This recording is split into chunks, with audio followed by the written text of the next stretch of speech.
ఇక తెలంగాణ మున్సిపల్ ఎన్నికల కౌంటింగ్ కొనసాగుతుంది. 14 వార్డులు ఏకగ్రీవం కాగా 12 వార్డుల్లో కాంగ్రెస్, 2 వార్డుల్లో బీఆర్ఎస్ గెలుపొందింది. ఈ నెల 11న 116 మున్సిపాలిటీలు, 7 కార్పొరేషన్లకు పోలింగ్ జరిగింది. ఆ ఎన్నికలకు సంబంధించి ఇవాళ ఫలితాలు తేలనున్నాయి. ఈ మేరకు ఆయా మున్సిపాలిటీల పరిధిలో కౌంటింగ్ కేంద్రాల వద్ద పోలీసులు పటిష్ట బందోబస్తు ఏర్పాటు చేశారు. తక్కువ వార్డులున్న మున్సిపాలిటీల ఫలితాలు మధ్యాహ్నం వరకే వెల్లడి అయ్యే అవకాశాలున్నాయి. వార్డుల వారీగా టేబుళ్లు ఏర్పాటు చేసి ఓట్ల లెక్కింపునకు అధికారులు ఏర్పాట్లు చేశారు. పోస్టల్ బ్యాలెట్ లెక్కింపు పూర్తయిన తరువాతే అధికారులు బ్యాలెట్ బాక్సులను లెక్కించనున్నారు.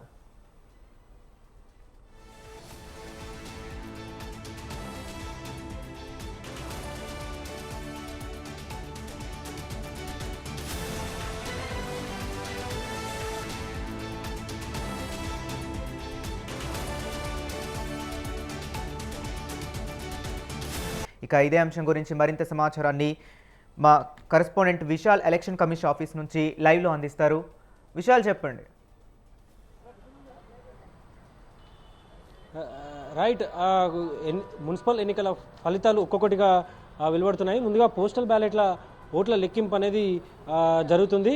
ఇక మరికొద్ది గంటల్లోనే ఈ మున్సిపల్ ఎన్నికలకు సంబంధించి అంటే 116 మున్సిపాలిటీలలో ఉన్న వార్డులకు సంబంధించి కౌంటింగ్ ఫలితాలు వెలువడతాయి. ఆ తర్వాత 7 కార్పొరేషన్లకు సంబంధించి 412 డివిజన్లకు సంబంధించిన ఫలితాలు వెలువడతాయి.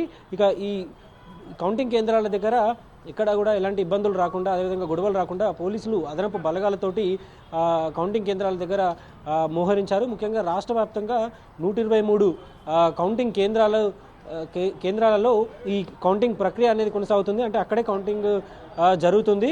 ఇక ఆ కౌంటింగ్ కేంద్రాల దగ్గర పోలీసులు అదనపు సిబ్బందితోటి అక్కడ పకడ్బందీగా బందోబస్తును ఏర్పాటు చేశారు.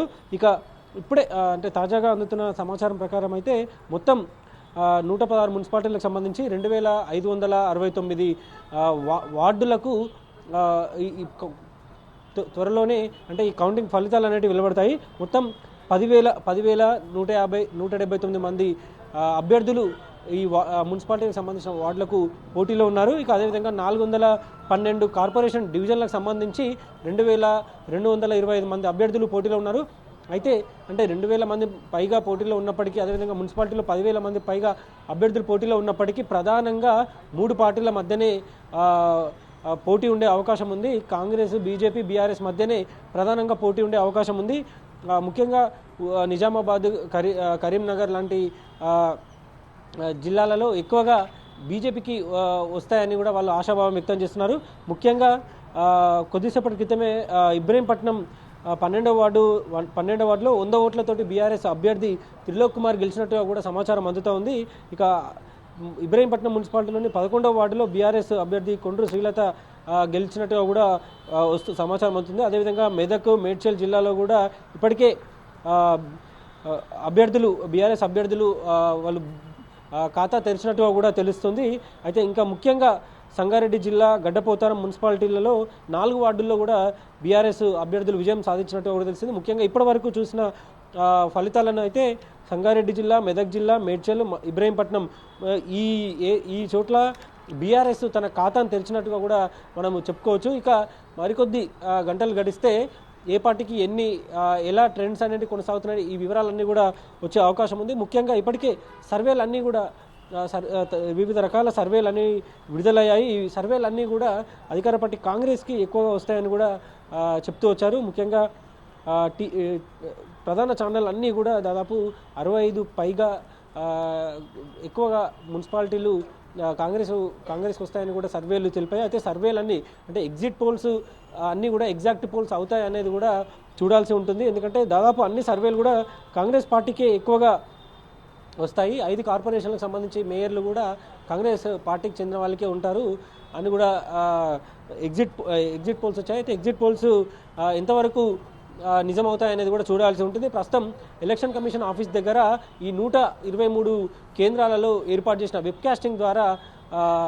వెబ్కాస్టింగ్ను పరిశీలిస్తున్నారు. ఎప్పటికప్పుడు అక్కడ జరిగే పరిస్థితులన్నింటినీ కూడా ఇక్కడ హైదరాబాద్లో ఉన్న రాష్ట్ర ఎన్నికల సంఘం ప్రధాన కార్యాలయం నుంచి ఇక్కడ ఎన్నికల అధికారులు, అదేవిధంగా ఎన్నికల కమిషనర్ రాణి కుముదిని ఎప్పటికప్పుడు పరిస్థితులని పర్యవేక్షిస్తున్నారు.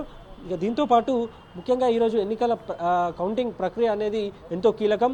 ఉదయం 8 గంటలకు ప్రారంభమై ప్రస్తుతం ఇంకా కౌంటింగ్ కొనసాగుతూనే ఉంది. సాయంత్రం 4 గంటల వరకు కూడా ఈ కౌంటింగ్ కొనసాగే అవకాశం ఉంది.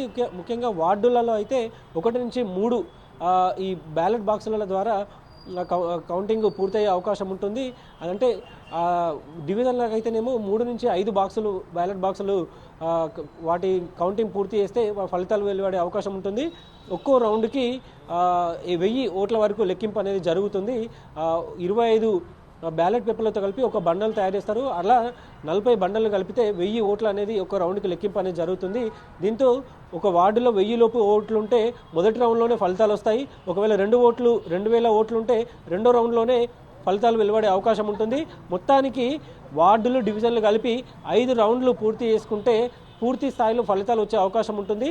ఇక ఇప్పటికే ఈ ఫలితాలకు సంబంధించి ఎప్పటికప్పుడు జిల్లా స్థాయి నుంచి రాష్ట్ర ఎన్నికల సంఘానికి ఈ ఫలితాలన్నింటి చేరవేస్తున్నారు.